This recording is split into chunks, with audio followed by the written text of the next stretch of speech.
Good morning, good afternoon, and good evening, everybody. Thank you for tuning in to another Supatease video. And in today's video, we're going to be breaking down and giving you some tips on how to play Balanced Druid and start getting some success. I just got to 2400 on Balanced Druid and was actually surprised by the amount of power that this specialization can pack. Now, in this video, we're playing the Keeper of the Grove build. We're going to be playing the Trance Force of Nature build, and we are also playing Fairy Swarm. This is very important for disarming the Marksmanship Hunter. So at the start of the game, we Solar Beam the Healer, we Cyclone the Healer, we blast down the Mage, they run out of line of sight, we switch to the Hunter. We're not going to be chasing anybody, we just max out our damage on anybody that comes into our line of sight, and we just focus on rot damage when we have double caster. So something like a Shadow Priest on our team is a dot caster, so we just never want to chase, always max damage. We go for a Cyclone here because I see a stun on our healer, so I want to clone the Mage, limit their damage. It's also important to limit their Icy Veins, which is active, limit the Power Infusion, which is active on the Mage. So using Cyclone and Bash to slow down the Mage is really important during this window of time. The Hunter has True Shot up, so you may also want to consider using Disarm on the Hunter here. One of the downsides is that it will be dispelled, but with a Shadow Priest, you at least get the Vampiric Touch kind of cover effect. So right now I've disarmed the Hunter. If the Priest dispels it, they'll get horrified. I then clone it, switch the clone to the Priest, try and blast down the Mage a little bit, but we don't really want to attack into altar time, so I'm just going to poke the Healer as it's the most easy target to attack. Basically, you can see I'm just always maxing out any target that's nearby, making sure that I'm doing damage at all times. Lobbing Star Surges when we're in Eclipse. We jump over for a double Solar Beam. Try and focus the Mage in this matchup is what we're trying to do at the moment. But again, if the Mage is turtling like this, we'll just immediately switch over to the Hunter. You can also ping it. Like right now, my Shadow Priest partner in the Solo Shuffle is pinging the Hunter, which is great to be able to kind of communicate that together, because in a lobby like this where there's lots of ranged DPS, you're going to need to switch targets frequently. We're using our instant cast regrowths on ourselves. It's important to note that when you've casted enough Star Surges, your regrowth will start flashing and be instant. You want to apply this because it's going to give you movement speed, it's going to give you damage reduction, it's going to give you a tiny bit of healing. We charge in, and you can see that I'm playing very defensive. All of my stuns are going into the Mage. One of the reasons for that is I have a Shadow Priest who has a magic stun, which they would like to use on the healer because the healer can't dispel themselves when they're stunned, whereas they can dispel a damage dealer. So when I have a DPS that has crowd control for the healer, I put a lot of my crowd control into the DPS instead. I've got two priests that can fear, two priests that can stun. So I'm going to focus my crowd control more on defense, stopping damage, or holding the DPS kind of down in place in order to maximize our pressure towards that target. Now we've got Icy Veins up again from the Mage here, and he's on DR. So honestly, Solar Beaming the Mage here is not a terrible idea. So locking him on Frost, limiting his damage during Icy Veins, I think this is more than fine. If you can force him into a block with that, then it's even more great. But I'm line of sighting the Mage, stampeding around the corner now, using the instant regrowth, cycloning the Hunter, keeping up our buffs, and just limiting damage during their cooldowns. You just need to be really responsive with this. As soon as you see that Icy Veins icon, start spamming clone, max out damage on anything that's nearby. Keep rotating through. Fury of Elune in the room is going to cleave them in there, which is really nice with them stacked up. We're just swapping the Hunter. He's in line of sight. Now we can push in a little bit because we got them contained. There's no one left behind, so we can get a little bit more aggressive. Pop an Incarnation. Look to try and get the killing blow on the Hunter here. We get stunned. We're a bit sad about it. We have a Disarm. We're going to Disarm Aim Shot. Priest dispels this. He's going to get horrified. So now this can set us up well. We're going to bash the Hunter to hold him in place. Still focusing our crowd control on DPS. We clone his Trinket. Swap back onto the Mage. Keep pressure rolling. Keep targets low, cyclone targets low, limit their recovery. We force aspect of the turtle. We're still sitting in a spot where we've got a lot of cooldowns with Angel and Void Shift, so we can continue to be aggressive, jump over the ramp, try and Typhoon them into the open. And you can see that our gears have shifted, right? We have momentum now. We have the lead. We're starting to be a bit more aggressive. We're pushing in on top of them. Hunter's trying to aim shot, but Mage goes down to dots. And we're doing basically A-okay. We're topping the damage meter by a significant margin. We're getting good clones. We're getting good disarms. We're staying in when we should be. We're staying out when we should be, and we're able to really get a lot done. So you can see that Moonkin, once you've got like the ropes of this, you spend some time on it, that you can be a really flashy player. You can carry games pretty significantly, and I actually really enjoyed my time on Moonkin this last session, which was strange because every other session I had been kind of frustrated by it. So the fact that there are some buffs coming through as well on Tuesday is definitely going to make it stronger in this position. Unfortunately, the Elune build isn't, though. That build's getting nerfed, but this build is getting stronger. We're going to dodge the Frozen Orb, get a little Rake Stun on the Shadow Priest for our Hunter friend to be able to free cast aim shots, and this is the same type of deal, anything that's in the open. So Shadow Priest is putting stuns into our cooldowns. It silences into our cooldowns, so we can't really do much about it.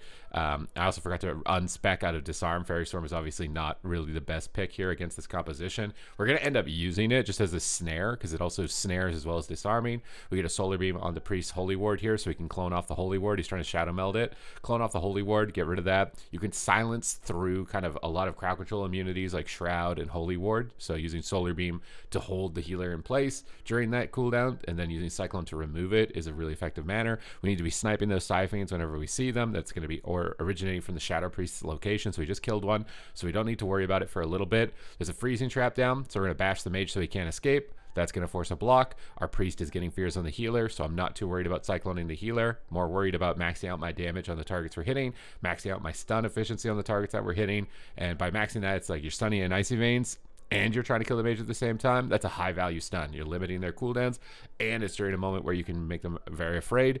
Now you can see I'm using Fairy Swarm here, and I Solar Beam the Holy Ward to hold the priest in place. Mage does a good job protecting by Dragon's Breathing me, Frost Novaing me, so I can't get the Frozen Orb. We're going to use Typhoon on shifting power. Super underrated. I see a lot of Druids not using Typhoon enough, not using Feral Charge enough with Bear Form, so you can root targets with Bear Form for your partner to catch up, and you can use Typhoon to either knock off the pillar or interrupt key spells. Siphon, we got to snipe those. It's tough to kill when you don't have a Star Surge. So you can see that one's taking a little bit longer, but they also don't really have a lot of pressure, so I'm not too worried. We get another Fear. We're going to drop the Trent's Incarn here onto the Mage. We've got Bash coming off cooldown. Unfortunately, that he walked into a random trap from earlier, reset our dots, but we're just going to keep going. And we have a Bash pretty soon. So right here, our healer is crowd controlled, so this is a good time. We can bash the Mage. We can get, it's on cooldown, so we're maxing our DRs. We're getting as many bashes as possible in the game, as well as limiting damage on the Mage while our healer is crowd controlled, as well as allowing our Hunter to attack. So this is a high value bash, and now we can use Bear Root to hold the mage in place for our hunter, try and cyclone off the Holy Ward, and try and reposition. And we're just going to keep gunning down the mage, get into Eclipse here. Our Incarnation is a little bit desynced, so we're going to use Trents when we are in Eclipse, and likely when we get crowd control on the healer. Sometimes you can just send it. I think I end up just sending it here. We got to kill the Siphon first. Really important we're paying attention to that. Dots are out. I see Trap coming down, so now we can Solar Beam the Shadow Priest instead to try and force them to trinket. So he actually disperses out of the Solar Beam. But I wanted to cross cover him, and now he's on the other side of the pillar. He can't life swap. Holy Priest in Angel form can't heal. We're able to get enough damage to close it out. So the reason I did a Solar Beam on the Shadow Priest is because they had no trinket. Their Holy Priest was in a trap. So if I can cover the Shadow Priest, they can't mass dispel the trap, and they can't interact with the mage to try and save them. So being able to flip gears and use Solar Beam on healer or DPS is important when you notice opportunities to do it, and that's going to come with time, right? That comes with a huge understanding of the game in order to make sure that you're finding those opportunities, kind of remove multiple members of the team at any given moment in order to execute for the win. So this time around, we do want Fairy Swarm. It's really important, especially with how popular marksmanship hunters are, that you've got it. We're going to rake stun the Shadow Priest, just get a couple dots up, toss down the Trent's Incarn for his global. This Shadow Priest keeps doing this kind of stun me thing, so I silenced him, but it's honestly a waste. I feel like it was like a tilted Solar Beam where I was like, I'm tired of this guy just stunning and silencing me on my cooldowns. Or bash clone the Shadow Priest, teach him, show him what's up. If someone CCs you, you CC them back, make them just as angry as you. So we're crowd controlling their Dark Ascension, crowd controlling their Power Infusion, and trying to limit some of their pressure. We'll disarm True Shot. They dispel it, not a big deal because we have a mage. So if the mage spams out polymorphs here, it will be tough because the priest can't keep up with dispelling the polys and the disarm effects. Also, the nice part about Fairy Storm, you can bait a dispel, and then you can press Incarnation, which is your big damage cooldown, where healers typically will dispel your dots, but now they won't have a dispel because they dispelled your disarm. So you can use it offensively, like an offensive disarm to bait healer dispel, so that your cooldowns aren't as negatively impacted, which is really good to do. We got Fury of Elune down on the Hunter. I do think the Hunter is a more optimal target here with a Mage, because we don't have a Mortal Strike effect, and unfortunately our Mage is kind of focusing down the Shadow Priest, I think, too much in this type of situation. So I'm trying to ping to attack the Hunter. And it's important to note that, like, when you see this happening, because Shadow Priests are very tanky to casters. So this is, in this situation, Shadow Priest is not a good target. We lock the Holy Priest here on Mass Spell. We root bash the Hunter here in the middle. So we got crowd control on the healer, crowd control the target we're attacking with a bash. That's a high value situation, which is going to allow us to get ahead. We cycle on the Hunter though, try and slow down the damage. Still want to take advantage of some diminishing returns. When the Hunter is cyclone, attacking the Shadow Priest is fine.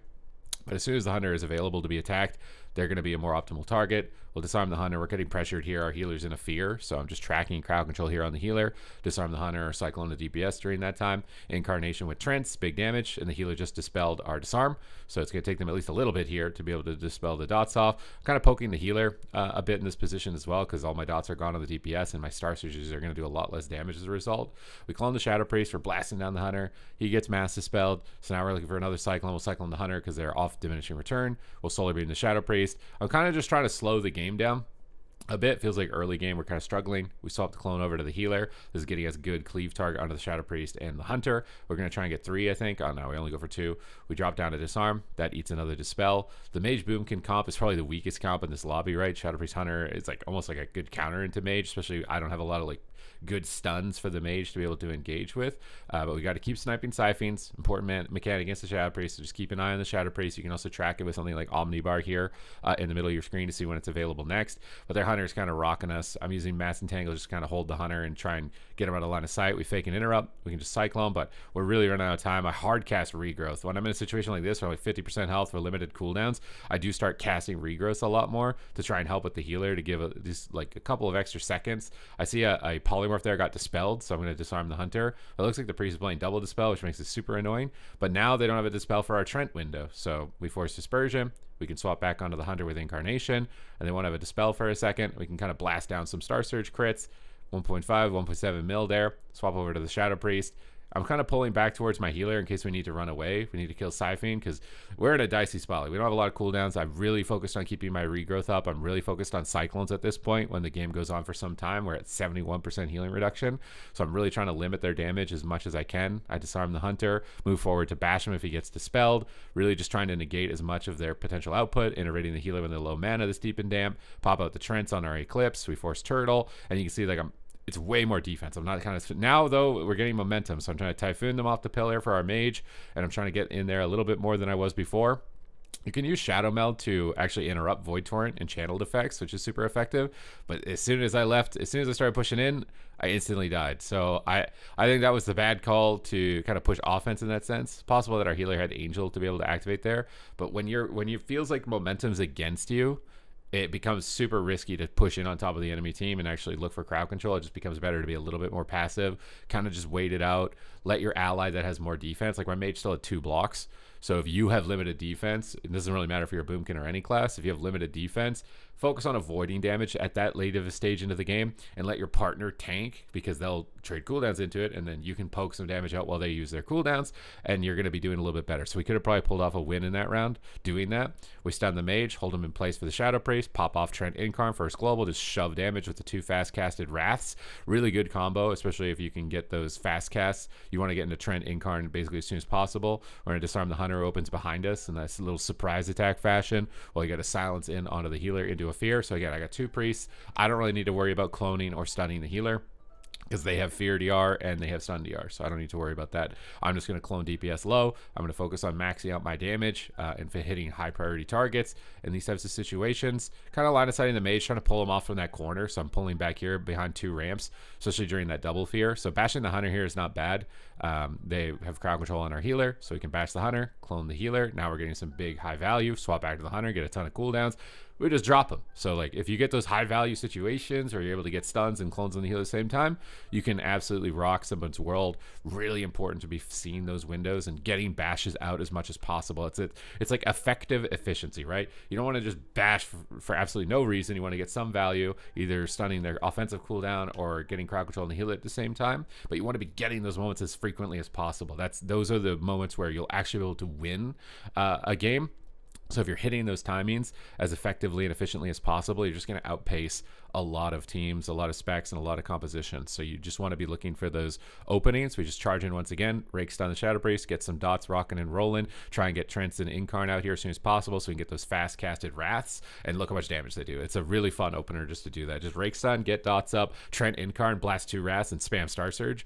You're going to do, a radical amount of damage at that point in the game. I see Dispel on cooldown for their Priest. I'm tracking that on my Gladius, so I'm trying to disarm the hunter whenever I see Dispel go on cooldown, or we have CC on the healer. Those are 2 moments where I can guarantee that my disarm will sit. Then we can try and clone the healer. We got a couple interrupts, but we actually managed to get through it anyways, and we can kind of focus down some damage. Massive Spell is tragic. Still a bit worried about those Psi Fiends, although it's coming up in about 28 seconds, so just keep your eyes on the Shadow Priest. We got the Mage this time around, and we lost the first round, so at the beginning of the game, I'm going to be playing a little more offensive. Dampening's not that high. We can knock the Hunter off the side here away from our Mage. Really just focus on kind of like where the Hunter is targeting the Mage. Bash, got to shove that on cooldown. Just limit some damage. Want to make sure that I'm getting as many stuns as possible. If you're sitting on any of these abilities for a prolonged period of time, you're just falling behind in overall efficiency. We had a poly on the healer, so I cloned the Shadow Priest. Hunter gets isolated. Switch the clone back to the healer. That gets a medallion. Psi Fiend, got to snipe that as soon as possible. We drop it. Dots are up on them. We can spam cast Wrath and Star Surges. Get our Fury of Elune rolling now to regenerate to spam more Star Surges.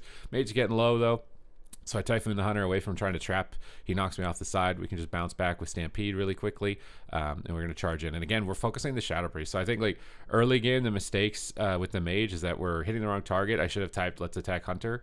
Shadow Priest is just really unlikely to die in this type of matchup. Trying to get clones here because I see Sheeps on the Shadow Priest. So we clone the Holy Priest, pop Trent Incarn, get in line of sight of the Hunter, blast some Star Surges. It's unfortunate I didn't have dots on him, and it's also kind of tragic that like you want to Incarn on the target when you're in line of sight, or else your set bonus won't proc a mushroom on them.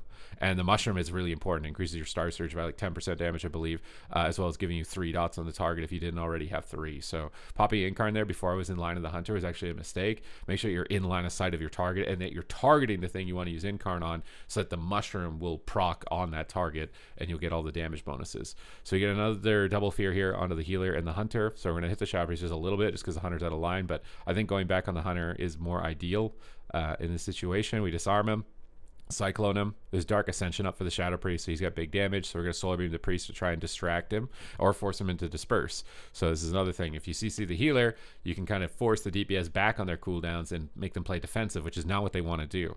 So you can kind of like counter engage offense with offense. We'll clone the rest of his Dark Ascension. I see True Shot up and my Cyclone DRs are coming off, so I just want to clone him as soon as possible. We get him cloned at low health. Shadow Priest gets counterspelled. Maybe go for another clone out of this too. Priest has Holy Ward, so we got to get rid of it. We'll disarm the Hunter. He turtles and void shifts. We got a nice little overlap there. Kind of panics, right? Offensively cloning in low health against Holy Priest is really effective because they have like big cooldown heals, and if they accidentally use one of those into a Cyclone, you're just going to get so far ahead. So we get a bash on Hunter here, clone on Shadow Priest, Trents are down, or they're trying to push in, so I'm going to pop Incarnation, and this is going to immediately force them to run away, which is great because they're silencing our healer. We want them running away when they're CCing our healer. I see Shadow Priest, boop him in the room, and this is what I mean by people don't maximize their Typhoon. Like, this is going to win the game. We Typhoon him out of line of sight, and we can net a kill as he was pushing in there offensively, and their healer was not in position to be able to recover from a maneuver like that. So it's really underrated, the value that you can get out of a lot of the utility from Moonkin.